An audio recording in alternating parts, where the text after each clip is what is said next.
पाकिस्तानमधील खासदार पलवशा खान यांना अमरावतीच्या माजी खासदार नवनीत राणांनी खडेबोल सुनावले।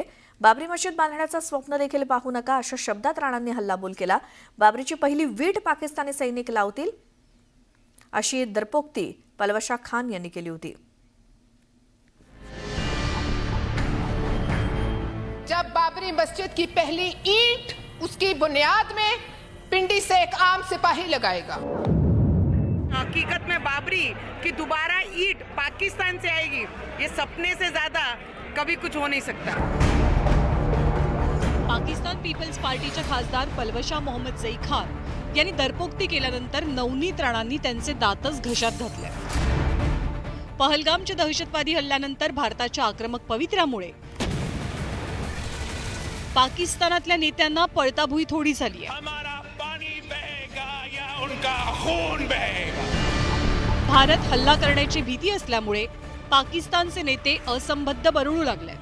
पलवशा मोहम्मद जई खान यांनी तर टोकच गाठलं कि जब बाबरी मस्जिद की पहली ईंट उसकी बुनियाद में पिंडी से एक आम सिपाही लगाएगा और उसमें पहली अजान पाकिस्तान का सिपह सलार आसिम मुनीर देगा।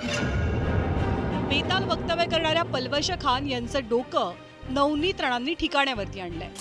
बाबरी मशीदचं स्वप्न पाहू नका, तुमचा बाप इथे बसलाय असा इशाराच नवनीत राणा यांनी दिला।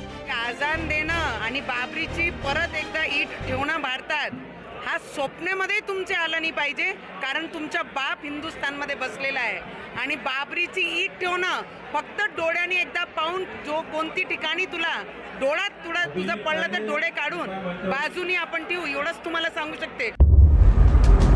नवनीत राणांनी पाकिस्तानच्या मुजोर खासदाराला जमिनीवर आणलं। पाकिस्तानमधले बोलघेवडे नेते, सैन्य आणि तिथले दहशतवादी या सगळ्यांनाच अशाच पद्धतीनं जमिनीवर आणून गुडघे टेकायला लावण्यासाठी भारत सक्षम आहे।